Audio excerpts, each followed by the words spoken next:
रेशमी पोटली भाग 1। देखिए कैसे एक आदमी की खोई हुई किस्मत की तलाश बुद्धि और न्याय के एक चतुर खेल में कैसे बदल जाती है। यह कहानी बनारस की है। गंगा नदी के तट पर बसा बनारस दुनिया के सबसे प्राचीन शहरों में से एक है, जो इतिहास, संस्कृति और आध्यात्मिकता के मिश्रण से संपन्न है।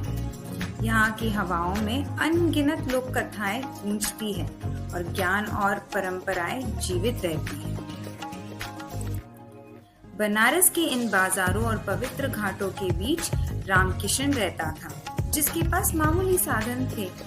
उसने सालों तक थोड़े थोड़े पैसे जोड़कर अपनी जिंदगी भर की जमा पूंजी इकट्ठा कर ली थी। उसने तीर्थ यात्रा पर जाने का मन बना लिया, पर वह जानता था कि वह अपनी जमा पूंजी साथ नहीं ले जा सकता था।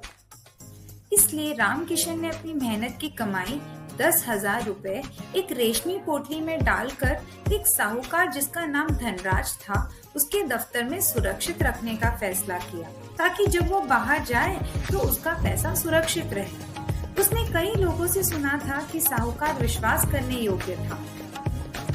रामकिशन मंगलपूर्ण अपनी यात्रा संपन्न करके 1 साल बाद लौटा। अपने जीवन की जमा पूंजी वापस लेने के लिए वह साहूकार के दफ्तर में गया और पूछा, क्या मुझे वह पैसे वापस मिल सकते हैं जो मैंने आपके पास छोड़े थे? साहूकार गुस्से में बोला, पैसा? कौन सा पैसा?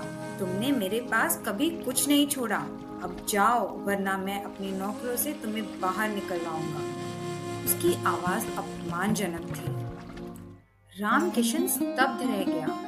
जिस आदमी पर उसने भरोसा किया था, उसने उसकी जीवन भर की जमा पूंजी चुरा ली थी और अब उसके पास कुछ भी नहीं था।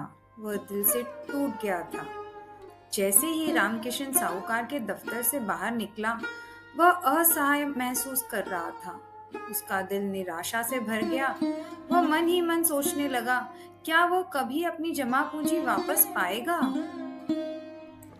रामकिशन को शहर में एक अमीर व्यापारी के यहाँ काम मिल गया, लेकिन दुख हमेशा उसके चेहरे पर छाया रहा। एक दिन व्यापारी की पत्नी बेगम साहिबा ने उसकी आंखों में उदासी देखी और पूछा, रामकिशन, तुम्हारे साथ क्या हुआ है?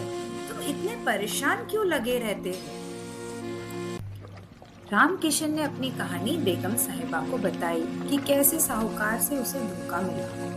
व्यापारी की पत्नी बेगम साहिबा, जो अपनी बुद्धिमानी और ज्ञान के लिए जानी जाती थी, उन्होंने इस मामले को सुलझाने का निर्णय लिया। वह जानती थी कि साहूकार एक बेईमान और लालची आदमी था।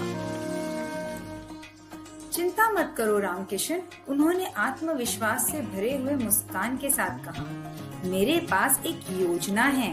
यदि तुम मेरी सलाह मानोगे तो मैं वादा करती हूँ कि तुमको तुम्हारी जमा पूंजी वापस मिल जाएगी। बेगम साहिबा के दिमाग में कौन सी योजना थी? क्या बेगम साहिबा की चतुराई और बुद्धि उस साहूकार को मात देने के लिए काफी होगी? क्या रामकिशन को न्याय मिलेगा और कहानी का रुख बदल जाएगा? यह जानने के लिए अगले भाग का इंतजार करें।